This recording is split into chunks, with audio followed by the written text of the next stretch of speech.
Bismillahirrahmanirrahim. Assalamu alaikum and welcome to Rational Brain.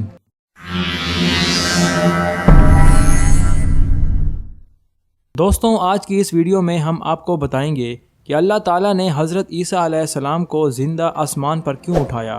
عیسائی حضرت عیسیٰ علیہ السلام کو اللہ تعالیٰ کا بیٹا کیوں مانتے ہیں۔ دوستوں، حضرت عیسیٰ علیہ السلام کو مسیح کہا جاتا ہے۔ اس کا مطلب ہے کثرت سے زمین کی سیاحت کرنے والا، یا اس کا معنی ہے ہاتھ پھیرنے والا، کیونکہ حضرت عیسیٰ علیہ السلام ہاتھ پھیر کر مریضوں کو شفا فرماتے تھے۔ آپ کی پیدائش اللہ تعالیٰ کا عظیم معجزہ ہے۔ اللہ تعالیٰ سورۃ مریم آیت نمبر 16 سے 23 میں فرماتے ہیں کہ اس کتاب میں مریم کا بھی واقعہ بیان کیجیے، جبکہ وہ اپنے گھر کے افراد سے الگ ہو کر ایک شرقی مکان میں آئیں اور پھر ان لوگوں کی طرف سے پردہ کر لیا، اور پھر ہم نے اپنی لوح کو ان کی طرف بھیجا۔ پس وہ ان کے سامنے پورا آدمی بن کر ظاہر ہوا، اور پھر کہنے لگیں، تجھ سے رحمان کی پناہ مانگتی ہوں، اگر تو اللہ سے ڈرنے والا ہے۔ اس نے جواب دیا، میں تو اللہ کا بھیجا ہوا قاصد ہوں، تجھے ایک پاکیزہ لڑکا دینے آیا ہوں۔ سیدہ مریم علیہ السلام کہنے لگیں، بھلا میرے ہاں بچہ کیسے ہو سکتا ہے؟ مجھے تو کسی انسان نے ہاتھ تک نہیں لگایا، اور نہ میں بدکار ہوں۔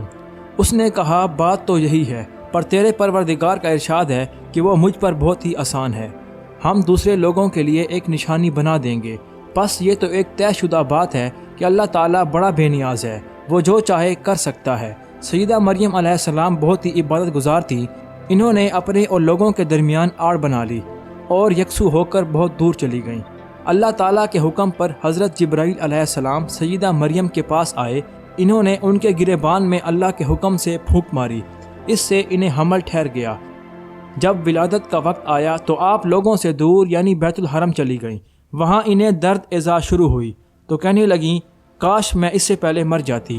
اللہ تعالیٰ کی طرف سے ارشاد ہوا، سورۃ مریم آیت نمبر 24 سے 28 میں ہے، اتنے میں اسے آواز آئی کہ آزردہ خاطر نہ ہو، تیرے رب نے تیرے پاؤں تلے ایک چشمہ جاری کر دیا ہے، اس کھجور کے تنے کو اپنی طرف ہلا، یہ درخت تیرے سامنے تر و تازہ اپنی کھجوریں گرا دے گا، اور چین سے کھا پی اور اپنی آنکھیں ٹھنڈی رکھ۔ جب حضرت عیسیٰ علیہ السلام کی ولادت ہوئی تو آپ عیسیٰ کو اپنی قوم کے پاس لے کر آئیں، تو قوم کے لوگ کہنے لگے، مریم تو نے بہت ہی بری حرکت کی ہے، نہ تو تیرا باپ برا آدمی تھا، نہ تیری ماں بری عورت تھی۔ قوم کی باتیں سن کر مریم علیہ السلام خاموش رہیں اور بچے کی طرف اشارہ کر دیا کہ اس سے بات کر لو۔ وہ لوگ کہنے لگے، بھلا اتنا چھوٹا سا بچہ کیسے بات کر سکتا ہے؟ سورۃ مریم آیت نمبر 29 سے 33 میں ارشاد ہے، مریم نے اپنے بچے کی طرف اشارہ کیا، اس وقت اللہ کی طرف سے ایک عظیم معجزہ رونما ہوا، اور بچہ بول اٹھا، میں اللہ تعالیٰ کا بندہ ہوں، اس نے مجھے پیدا کیا اور مجھے اپنا پیغمبر بنایا، اور اسی نے مجھے بابرکت کیا ہے، جہاں بھی میں ہوں اس نے مجھے نماز اور زکوٰۃ کا حکم دیا ہے، اور اپنی والدہ کا خدمت گزار بنایا ہے۔ اللہ تعالیٰ نے عیسیٰ علیہ السلام کی اس گفتگو کے بعد فرمایا کہ یہی اصل عیسیٰ ابن مریم کا واقعہ ہے، یہی وہ حق بات ہے جس میں لوگ شک و شبہات میں مبتلا ہیں۔ اللہ تعالیٰ کے لیے اولاد کا ہونا لائق نہیں، وہ تو بالکل پاک ذات ہے۔ جب وہ کسی کام کو سر انجام دینے کا ارادہ کرتا ہے تو وہ کن کہتا ہے، یعنی ہو جا، تو وہ اسی وقت ہو جاتا ہے۔ میرا اور تم سب کا پروردگار صرف اور صرف اللہ تعالیٰ کی پاک ذات ہے، تم سب اسی کی عبادت کرو، یہی سیدھی راہ ہے۔ اس طرح عیسیٰ علیہ السلام کی ولادت بغیر باپ کی ہوئی۔ اس معجزے کے بعد کئی فرقے گمراہ ہوئے اور کہا مریم اللہ کی بیوی ہے۔ اس بات کی تردید کرتے ہوئے اللہ تعالیٰ نے سورۃ جن آیت نمبر 3 میں فرمایا ہے، اور بے شک ہمارے رب کی بڑی بلند شان ہے، نہ کسی کو اپنی بیوی بنایا ہے نہ بیٹا۔ اللہ تعالیٰ سورۃ المائدہ آیت نمبر 72 سے 74 میں فرماتے ہیں، بے شک وہ لوگ کافر ہو گئے جن کا قول ہے عیسیٰ ابن مریم ہے، حالانکہ خود عیسیٰ علیہ السلام نے ان سے کہا کہ اے بنی اسرائیل، اللہ عز و جل ہی کی عبادت کرو جو میرا اور تم سب کا رب ہے۔ یقین مانو جو شخص اللہ تعالیٰ کے ساتھ شریک ٹھہراتا ہے، اللہ تعالیٰ نے اس پر جنت حرام کر دی ہے، اس کا ٹھکانہ جہنم ہے، اور گناہ گاروں کی مدد کرنے والا کوئی نہ ہوگا۔ اللہ تعالیٰ کے سوا کوئی معبود نہیں۔ اگر یہ لوگ اپنے اس قول سے باز نہ رہے تو ان میں سے جو کفر پر رہیں گے انہیں عبرت ناک عذاب ضرور پہنچے گا۔ یہ لوگ اللہ تعالیٰ کی طرف کیوں نہیں جھکتے اور استغفار کیوں نہیں کرتے؟ اللہ تعالیٰ تو بہت ہی بخشنے والا اور رحم کرنے والا ہے۔ سورۃ المائدہ آیت نمبر 75 میں اللہ تعالیٰ فرماتے ہیں، مسیح ابن مریم اللہ کے پیغمبر ہونے کے سوا کچھ بھی نہیں، ان سے پہلے بھی پیغمبر گزر چکے ہیں۔ اللہ تعالیٰ نے سورۃ المائدہ آیت نمبر 72 سے 75 میں عیسائیوں کے عقیدے کو رد کیا ہے۔ سورۃ الاخلاص میں بھی ان کے اس عقیدے کو رد کیا گیا ہے۔ سورۃ الاخلاص میں اللہ تعالیٰ فرماتا ہے، آپ کہہ دیجئے وہ اللہ ایک ہے، اللہ بے نیاز ہے، نہ اس سے کوئی پیدا ہوا نہ وہ کسی سے پیدا ہوا، اور نہ کوئی اس کا ہمسر ہے۔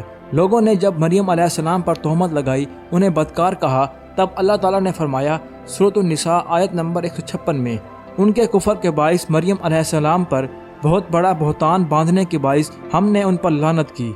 سورۃ آل عمران آیت نمبر 59 میں اللہ عز و جل فرماتے ہیں، اللہ تعالیٰ کے نزدیک عیسیٰ علیہ السلام کی مثال ہو بہو آدم علیہ السلام کی مثال ہے، جیسے مٹی سے پیدا کر کے کہہ دیا کہ ہو جا، وہ ہو گیا۔ عیسائیوں کا عیسیٰ علیہ السلام اور مریم علیہ السلام کے بارے میں یہ بہت بڑا جھوٹ ہے کہ عیسیٰ علیہ السلام اللہ کے بیٹے اور مریم علیہ السلام اللہ کی بیوی ہیں۔ اللہ تعالیٰ سورۃ المریم آیت نمبر 85 سے 95 میں فرماتے ہیں، ان کا قول تو یہ ہے کہ اللہ رحمان نے اولاد اختیار کی ہے، یقیناً تم سب بری اور بھاری چیز لائے ہو، قریب ہے کہ اس بہتان کی وجہ سے آسمان پھٹ جائے اور زمین شک ہو جائے اور پہاڑ ریزہ ریزہ ہو جائیں۔ رحمان کے لائق نہیں کہ وہ اولاد رکھے۔ آسمانوں اور زمینوں میں جو کچھ بھی ہے یہ سب اللہ تعالیٰ کے ہی غلام بن کر آنے والے ہیں، یہ سب کے سب قیامت کے دن اس کے پاس حاضر ہونے والے ہیں۔ اللہ تعالیٰ سورۃ العمران میں فرماتے ہیں، اللہ تعالیٰ نے ہر چیز کو پیدا کیا اور وہ ہر چیز پر قادر ہے اور ہر چیز کو خوب جانتا ہے۔ عیسیٰ علیہ السلام پرورش پاتے رہے، آپ کی پرورش بیت الحرم میں ہوئی۔ آپ نے بچپن میں ہی کافی علم حاصل کر لیا تھا، کیونکہ آپ کو اور آپ کی والدہ کو اللہ تعالیٰ نے جہاں والوں کے لیے قدرت نشانی ٹھہرایا تھا۔ اس کے بعد آپ نے بیت الحرم سے بیت المقدس کی طرف ہجرت کی۔ عیسیٰ علیہ السلام جب بڑے ہو گئے، ان میں علم و حکمت کی صلاحیت واضح نظر آنے لگی، لیکن ابھی تک ان کی نبوت نہیں تھی، یہاں تک کہ آپ کی عمر 30 سال ہو گئی۔ تب اللہ تعالیٰ نے آپ کو انجیل عطا فرمائی۔ اس کے بعد آپ نے اللہ عز و جل کے رسول کی حیثیت سے تبلیغ شروع کر دی۔ اللہ تعالیٰ سورۃ المائدہ آیت نمبر 46 میں فرماتے ہیں، اور ہم نے ان کے پیچھے عیسیٰ ابن مریم کو بھیجا جو اپنے سے پہلے کی کتاب تورات کی تصدیق کرنے والے تھے، اور ہم نے انہیں انجیل عطا فرمائی جس میں نور اور ہدایت تھی، اور وہ اپنے سے پہلے کتابوں کی تصدیق کرتی تھی۔ اکثر مفسرین کا اس پر اتفاق ہے کہ عیسیٰ علیہ السلام کو 30 سال کی عمر میں انجیل عطا کی گئی، ساتھ ہی اللہ تعالیٰ نے انہیں عظیم معجزات عطا فرمائے۔ عیسیٰ علیہ السلام کو اللہ تعالیٰ کی طرف سے دیے جانے والے معجزات یہ ہیں۔ عیسیٰ علیہ السلام کا پہلا معجزہ یہ تھا کہ وہ مٹی کے پرندے بنا کر اس پر پھونک مارتے تو وہ مٹی کا پرندہ زندہ ہو جاتا۔ دوسرا معجزہ، حضرت عیسیٰ علیہ السلام اندھے کو بینائی عطا کر دیتے تھے۔ تیسرا معجزہ، حضرت عیسیٰ علیہ السلام کوڑ اور برس کے مریضوں کے جسم پر ہاتھ پھیرتے تو وہ بالکل ٹھیک ہو جاتے، اور مردہ کے جسم پر ہاتھ پھیرتے تو اسے زندہ کر دیتے تھے۔ اس ویڈیو کے باقی حصے کو اس ویڈیو کے پارٹ 2 میں بات کریں گے۔